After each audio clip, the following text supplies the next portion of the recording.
Good morning, everyone. In the last video, we have discussed the definition and example of sentence. Today, we will discuss kinds of sentence. आज हम लोग sentence के प्रकार पढ़ेंगे. Classification 1. इसमें 3 classification होते हैं. आज हम लोग क्लासिफिकेशन 1 को देखेंगे. Let's start the video. There are 4 kinds of sentence. 4 तरह के सेंटेंसेस होते हैं. On the basis of sense और मीनिंग.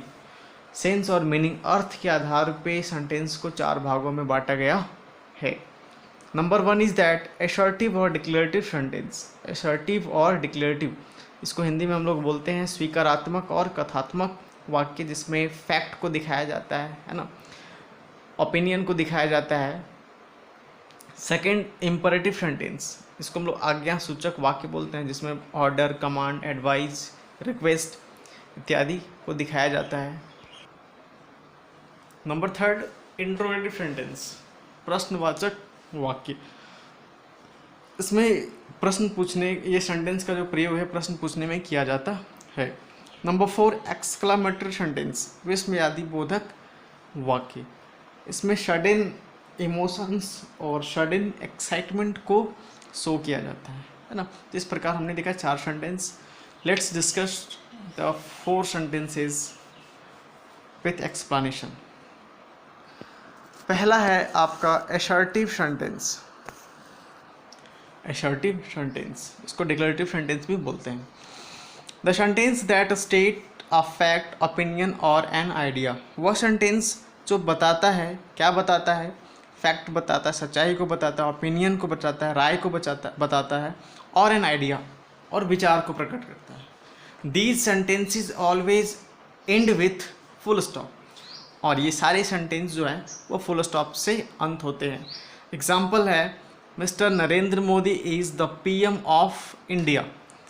ये एक फैक्ट है. क्या फैक्ट है भाई? कि नरेंद्र मोदी जो हैं वो भारत के प्रधानमंत्री हैं. ये सच्चाई है, हम सब इसको स्वीकार करते हैं और सब हम इसको जानते भी हैं. आई शुड लीव नाउ, मुझे अब जाना चाहिए. ये क्या है? ओपिनियन है. एक ये मेरा राय है कि मुझे अब जाना चाहिए. तो बहुत सारे एग्जाम्पल्स ऐसे हो सकते हैं जो असर्टिव और डिक्लेरेटिव के अंतर्गत आते हैं, है ना. अगला है imperative sentence. Imperative sentence, the sentence that are used to permit, command, advise और request.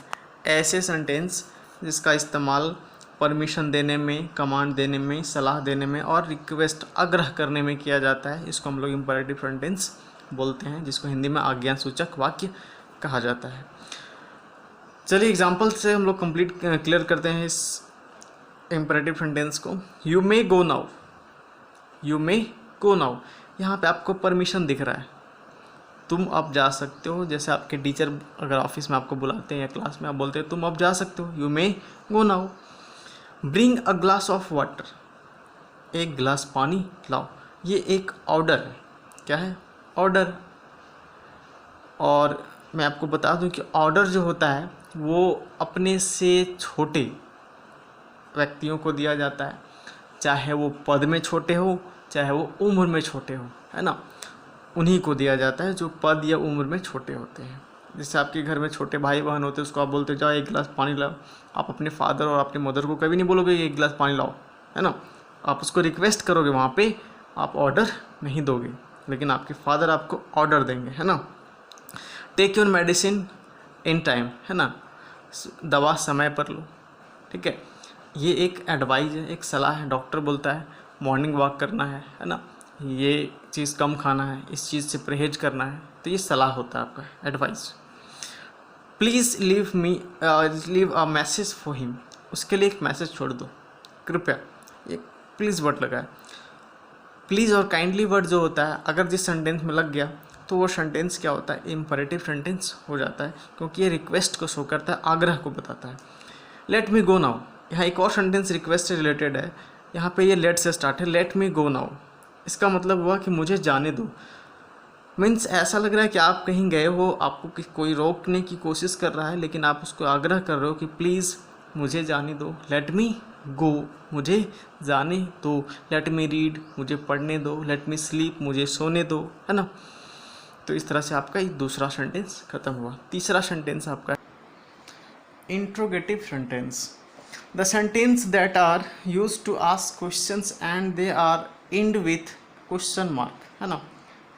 वैसे वाक्य जिसका इस्तेमाल प्रश्न पूछने में किया जाता है और वो सेंटेंस जो इंड होता है वो क्वेश्चन मार्क के साथ इंड होता है, इसको हम लोग प्रश्नवाचक वाक्य या इंट्रोगेटिव सेंटेंस कहते हैं।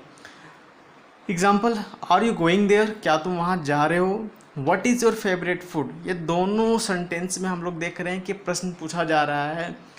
ये आपका यस नो क्वेश्चन है, ये आपका WH क्वेश्चन है, लेकिन दोनों में प्रश्न ही पूछा जा रहा है। ये दो तरह का सेंटेंस, एक सेंटेंस आपका जो क्वेश्चन पूछने का होता है वह एक्जुलरी वर्ब से स्टार्ट होता है और दूसरा आपका WH व्हाट हुम हाउ से स्टार्ट होता है। तो ये दो तरह के सेंटेंसेस का उपयोग प्रश्न पूछने में किया जाता है और यही दो तरह के सेंटेंस को हम लोग इंट्रोगेटिव सेंटेंस कहते हैं। आई होप आपको समझ में आ रही होगी। Number 4, exclamatory sentence. Exclamatory sentence क्या है? The sentence that are use to express sudden emotion and excitement, वैसे वाक्य जिनका उपयोग जो है, जिनका इस्तेमाल सडन इमोशन और एक्साइटमेंट, अचानक से जो इमोशन होता है, एक्साइटमेंट जो खुशी होती है, इस चीज़ को दिखाने में किया जाता है।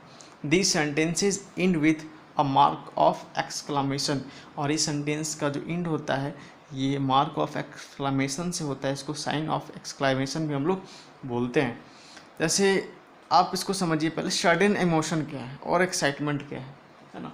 सपोज आप रास्ते में जा रहे हैं, आपको कुछ चुभता है, कील चुभ गया आपको, है ना, तो आप अचानक से आउच या आह की आवाज़ निकालते हैं, तो ये सडन इमोशन आपका है। आपने सोचा नहीं था कि हम चल रहे होंगे और कील चुभ जाएगा और हम आह की आवाज़ निकालेंगे, है ना, लेकिन वो आपसे निकल गया, तो ये सडनली अंदर से आया। ठीक है, आप सोच लीजिए कि आप मैच देख रहे हैं घर में बैठ करके टीवी के सामने और अचानक से आपका जो फेवरेट प्लेयर है वो 6 मारता है, तो आप उसको बोल देंगे वाओ व्हाट अ शॉट। अचानक से वहाँ से एक वर्ड निकलता है आपके अंदर से, व्हाट अ शॉट। तो ये जो है एक्साइटमेंट होता है ना। आप किसी अच्छा चीज़ को देख लिए या कोई अच्छा नज़ारा देख लिए तो आप बोलेंगे वाओ व्हाट अ साइट, कितना सुंदर नज़ारा है। कोई छोटा बच्चा प्यारा देख लिया तो बोले हाउ क्यूट, कितना सुंदर है ना। तो ये जो अंदर से अचानक से आवाज़ आती है, सडन इमोशन और सडन एक्साइटमेंट होती है। हम इसके बारे में सोचते नहीं हैं, बट वो सिचुएशन के अनुसार हमारे अंदर से वो एक्सप्रेस होता है। ठीक है, एग्जाम्पल के थ्रू हम क्लियर करेंगे। यहाँ पे हाउ सैड, हाउ क्यूट कितना सुंदर, हाउ सैड कितना दुखी, है ना, व्हाट अ लवली साइट कितना सुंदर नज़ारा है, मे गॉड ब्लेस यू भगवान तुम्हें आशीर्वाद दे, है ना। तो ये सेंटेंस जो भी हैं आपके एक्सक्लामेटरी सेंटेंस के अंतर्गत आते हैं। ठीक है, अब हम लोग क्लासिफिकेशन 2 की तरफ चलेंगे। हमने क्लासिफिकेशन 1 देखा, अब मैं अगले वीडियो में क्लासिफिकेशन 2 आपको बताऊंगा, है ना। आई होप कि जो आज की क्लास हुई क्लासिफिकेशन 1, जो आपने काइंड्स ऑफ सेंटेंस पढ़ा 4 प्रकार के, ये आपको समझ में आए होंगे। अगर किन्हीं को किसी भी सेंटेंस में डाउट है तो अपने डाउट को आप क्लियर करेंगे, आप अपने प्रॉब्लम्स को शेयर करेंगे और उसके थ्रू अपने डाउट्स जितने भी हैं आप उसको क्लियर करेंगे। इससे बेस्ट एक्सरसाइज मैं आपको दूंगा और उसको आप सोल्व करेंगे। अगर कहीं भी परेशानी आती है तो आप पहले आप खुद से कोशिश करेंगे उसको सोल्व करने का, उसके बाद फिर आप से अगर नहीं हो पाएगा तो आप फिर उसको शेयर करेंगे। Thank you.